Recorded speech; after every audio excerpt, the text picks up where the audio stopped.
Good afternoon, everyone. You're welcome to the 12 p.m. bilingual newscast on Equinox Television. We begin the first part in French with Julien Beth Bissaye. Julien, good afternoon. Bon après-midi à vous, Innocène Azé. Mesdames et messieurs, bon après-midi à tous. Bienvenue aux 12h sur Equinox Télévision. Tout d'abord, prenons la direction de Garoua. L'Amida de Garoua, le successeur d'Alim Garga Ayatou, sera connu ce jour. Parmi les 12 candidats en lice figure Issa Ayatou, ancien président de la Confédération africaine de football et frère du défunt Lamido.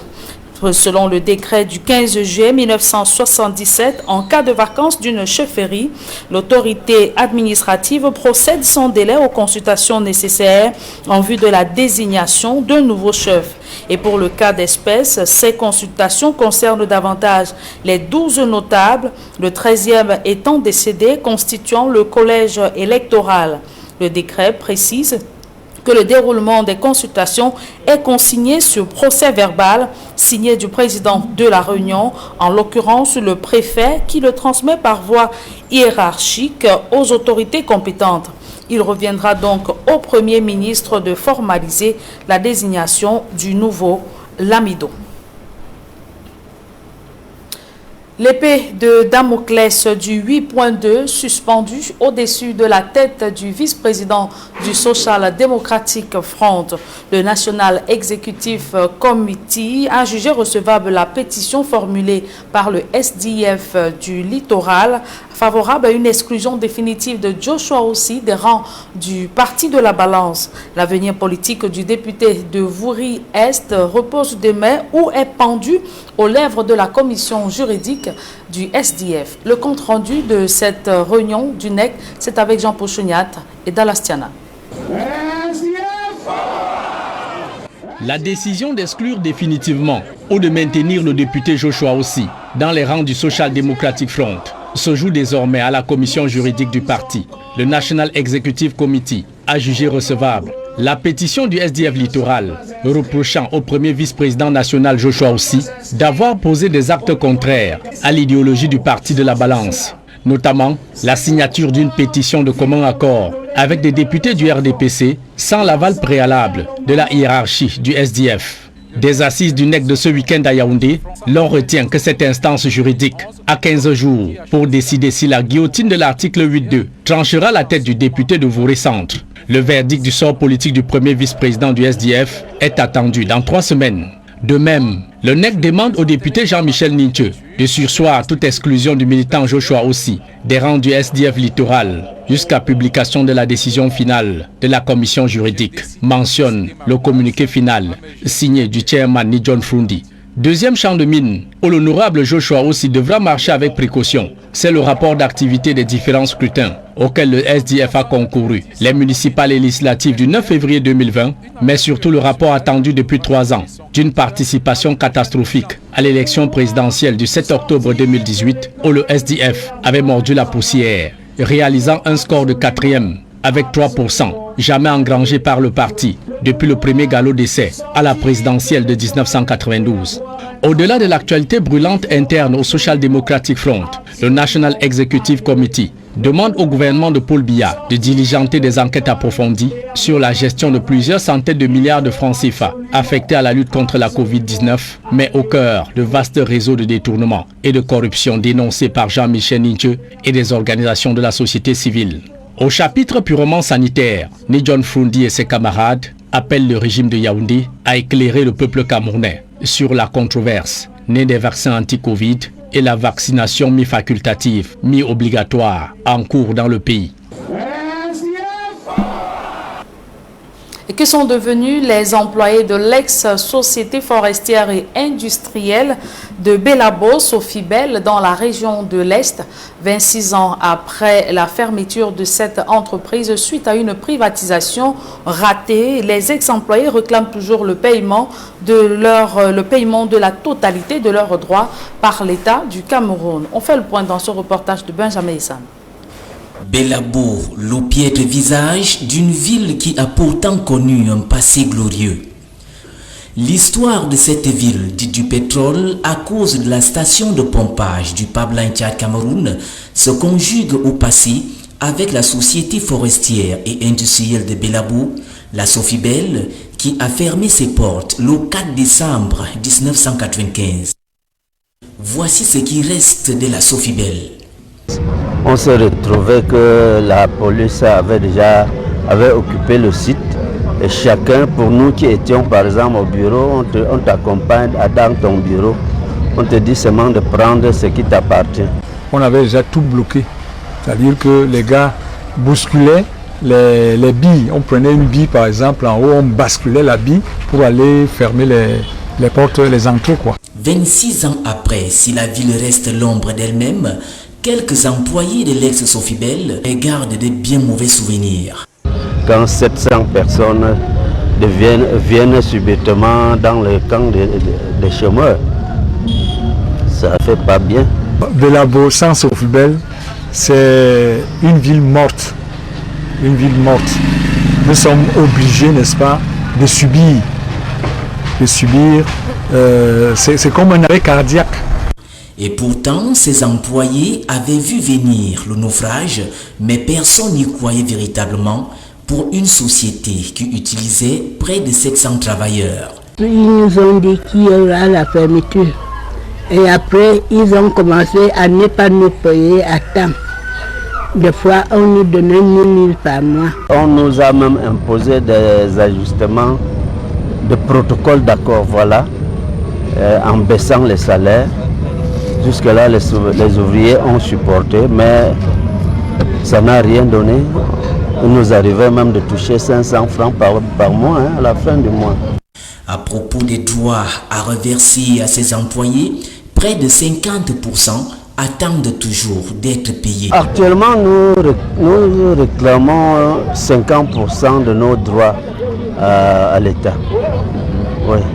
Tout ce qu'on nous a payé au moins par 3 ou 4 fois, ça a donné 50%.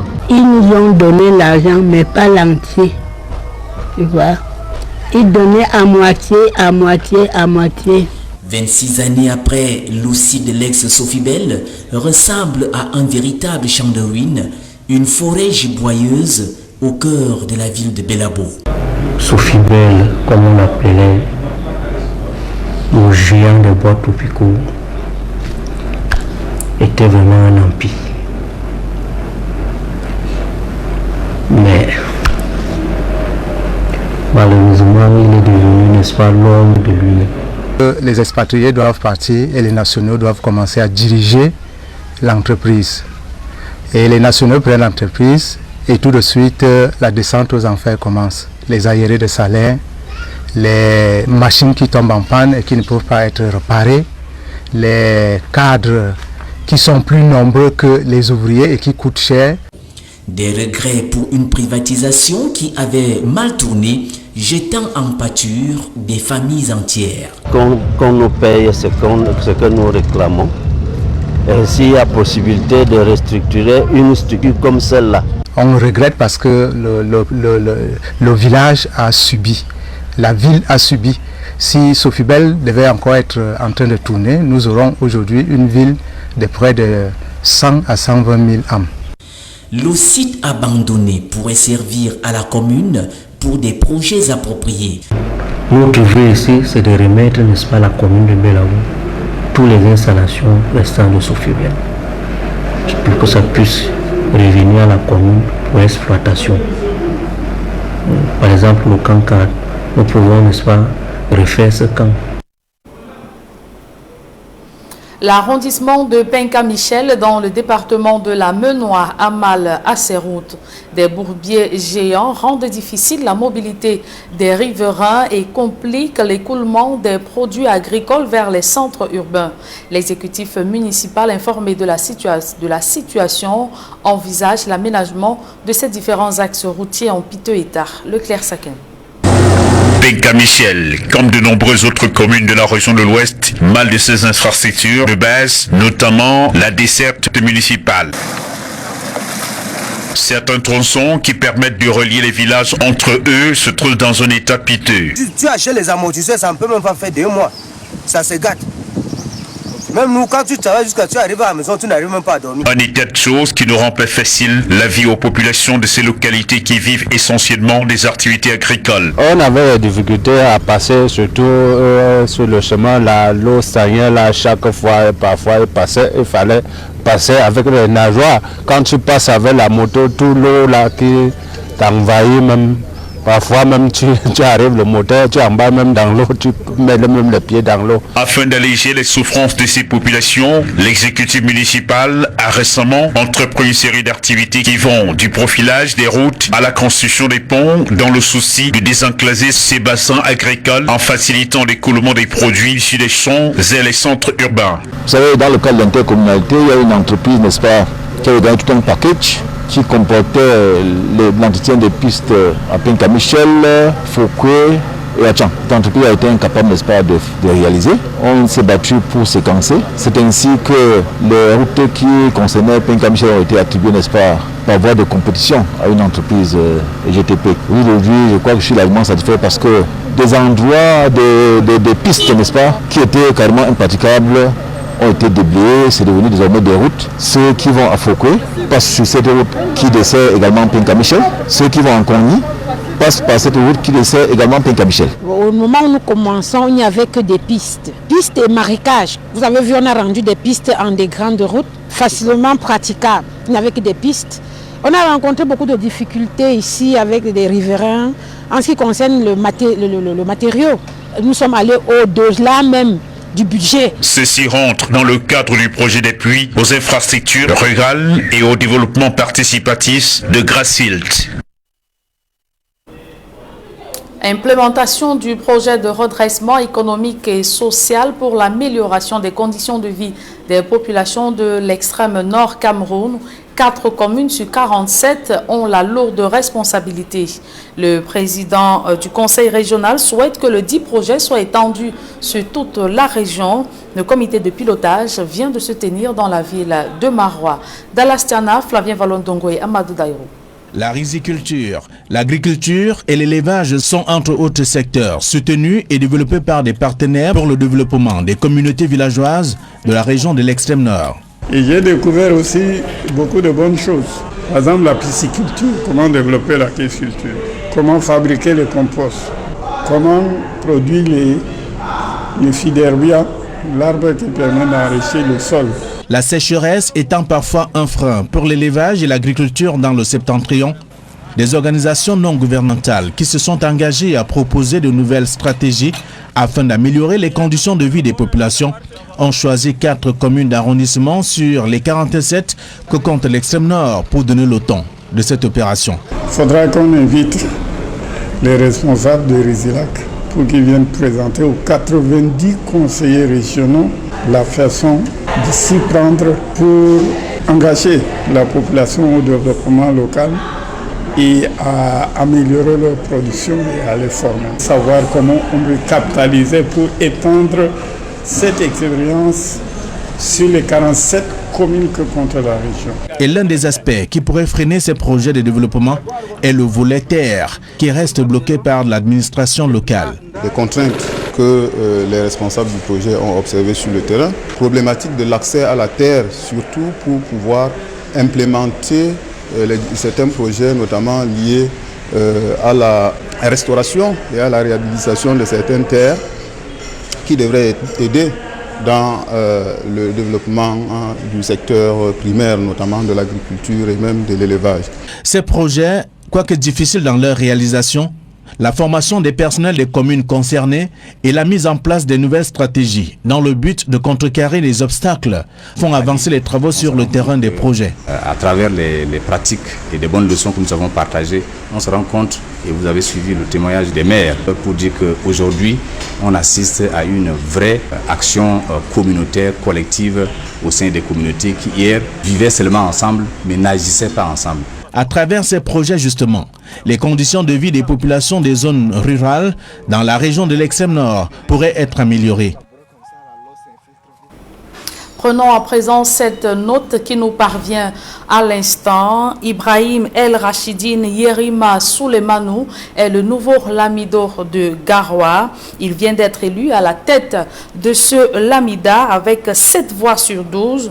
Il succède ainsi à Alim Garga Ayatou, ancien Lamido décédé tout récemment. Nous y reviendrons dans nos prochaines tranches d'informations.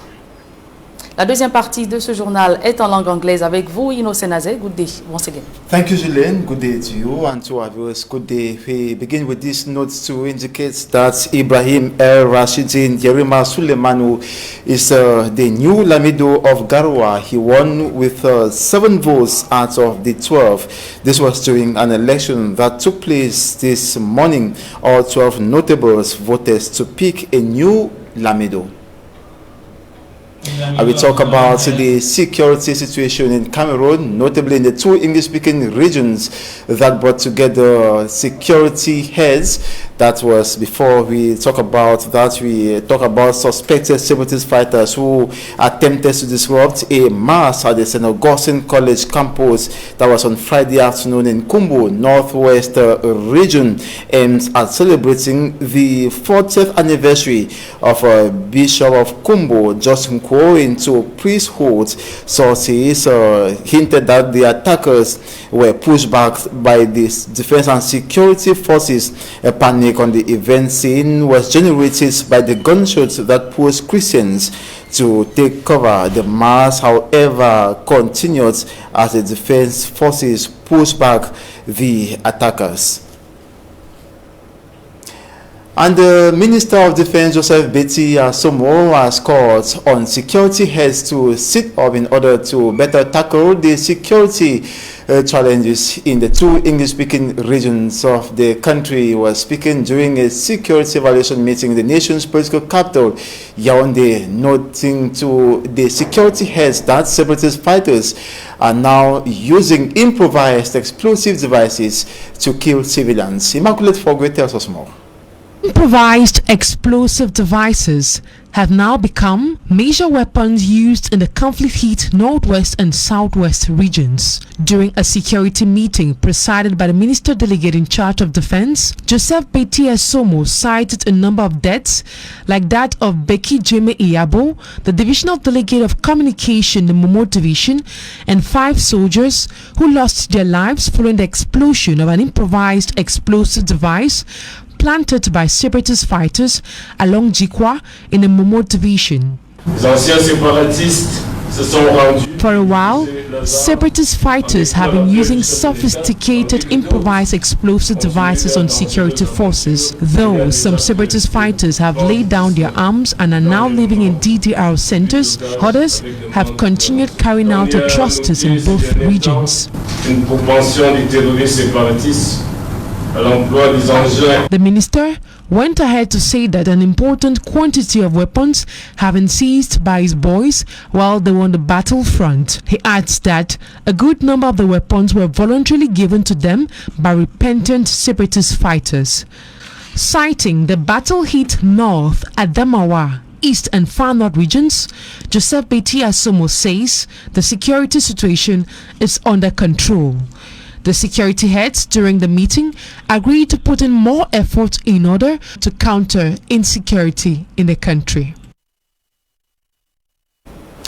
And the mayor of Bamuso Council in the southwest region of Cameroon says his council is a house of democracy where every opinion is welcomed for the interests of the municipality or the people of Bamuso. He was speaking during the council session of Bamuso, and that equally saw the evaluation of the management and stores account of 2020. Derry Jotto was there. He compiled this report. The night has revealed a beautiful picture of an island in the Bakassi Peninsula. Bear with me that you saw Bamuso by night. Very wonderful halogen bulbs imported from China, electricity is flowing all over the place. The coastline of the headquarters, Bamuso itself, has been embarked, and wave action has been scared, giving the place a longevity. We are at the Bamuso subdivisional headquarters, and Mayor Samuel Meme says this is just the end of the beginning of the electrification project in his municipality. The first phase of light, it already shines. We are just at the phase, he says. The second phase is ongoing, and you can see for yourself. The concrete poles are already there, he adds. And just like Bamuso, other villages are equally having at least something to write home about, based on their peculiarities. We have the construction of a suspended footpath in Bekumu. We have the extension of pipe-borne water from Boa Balondo to Bamuso. You know, water has been the major problem of Bamuso. Bamuso, just like any other subdivision in the northwest and southwest regions, is equally hit by the war at home. But the prime goal of these councillors is to see their children play again without any fear of gunshot. Under the supervision of the senior divisional officer from Dian Division, here represented by Wala Isaac, the divisional officer for Bamuso subdivision, these councillors of the Bamuso Council are sitting to examine the 2020 administrative, management and stores account, where the 2020 budget stood at 502,522,437 francs CFA and 337,604,387 francs CFA was recovered. After all deliberations, the accounts were adopted because we did not discover any shortcomings that we needed to question. The council, the Bamuso Council, is a house of democracy because everybody has the will and the mind, the freedom to speak and to express your view, knowing that that view is not to destroy but to build. The occasion also witnessed the decoration of some council staff with Labour Medal. I want to be very grateful, particularly to the Minister of Labour and Social Security, who has acknowledged my hard work in the council for 23 years. At the close of the day, the supervisory authority re-echoed the need to respect the COVID-19 barrier measures. The mayor of Fumban Council, Tomaino Ndamjoya, has finally visited the Fumbot courthouse that was set ablaze recently by angry individuals as a result of an inmate who died in detention after he was refused medical attention, and she has called on the population of Fumbot to be more responsible. Details with Smanjikan Gabriel.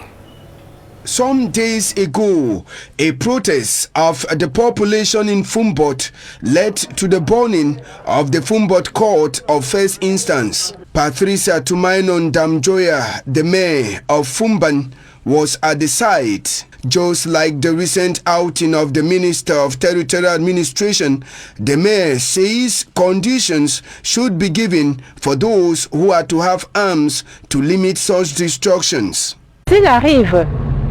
If one has to use arms, it should be an order from the administrative authority. The justice system that doesn't carry out its functions well gave chance for illegalities. The mayor says it is because of the existence of favoritism that the population took the law into their hands. The population, no matter who it may be, the poor citizens who don't have people to back them are those who have taken laws into their hands. The mayor, Patricia Tomaino Ndamjoya, descended to the fire incident scene alongside members of her UDC party. It will be recalled that the courthouse of Fumbot was burned down by angry population after a sick inmate was denied to go to the hospital for treatment. Commercial motorbike riders in their numbers as in Babajo in the west region of Cameroon on Saturday stormed the streets protesting the arrest of 3 colleagues. The gendarmes on the National Road number 6 reportedly arrested the 3 riders for not using the path reserved for motorbikes. According to information reaching us, more than 40 bikers then besieged the premises of the divisional officer, mayor, and member of parliament for the constituency to mount pressure on them. The Buddha Gendarmerie Legion commander intervenes and released the 3 bikers, restoring calm in an already tense atmosphere. And lastly, the National Executive Committee, NEC of the Social Democratic Front Party, has received the file containing the dismissal of the first National Vice President of the party, Honorable Joshua Osi, from SDF Littoral branch. The admission does not imply the NEC has supported Jean-Michel Nincho, SDF Littoral Regional President, and his team. It only means the Judiciary Committee will investigate the legality of the case and decides if there was a self-exclusion that warranted Article 8.2 on the part of Joshua Osi. The party's legal department, upon studying the file in accordance with the party's legal provisions, will have to report in 3 weeks from date of the NEC meeting, that is Saturday, May 8th, for appropriate action. Another resolution in line with these calls on the regional chairman of the Littoral to desist from trying to execute the provisions of Article 8.2 when the case has been presented to NEC for action, and calls on all members of the party to strictly respect the party's communique put out by the Secretary General in respect of carrying internal party debates to the media. On March 21st, 2021, the Littoral Regional Branch of the SDF said Joshua Osi had self-excluded himself from the party by going against party discipline, notably by signing a document alongside 61 other MPs or Member of Parliament, with CPDM-based majority addressing to members of the U.S. Senate. It, however, seems more like the first National Vice President of the SDF is set to work on a minefield by NEC that re-instructs him to prepare the reports of the last presidential, parliamentary and municipal elections that were managed under his supervision in written form and forwards to the Secretary General and the relevant committees for appraisal and discussion in the next NEC meeting. And that ends this 12 p.m. bilingual newscast on Equinox Television. Thanks so much for watching. Do have a splendid day. Tomorrow is another day, God willing. Julien Bev. À demain. Le rendez-vous est pris pour demain 7h, s'il plaît à Dieu. Innocent Azem, mesdames et messieurs, merci d'avoir suivi cette édition Bilingue du Journal. Retrouvez dans quelques secondes Flavie Valondongo et toute son équipe pour votre quotidien santé.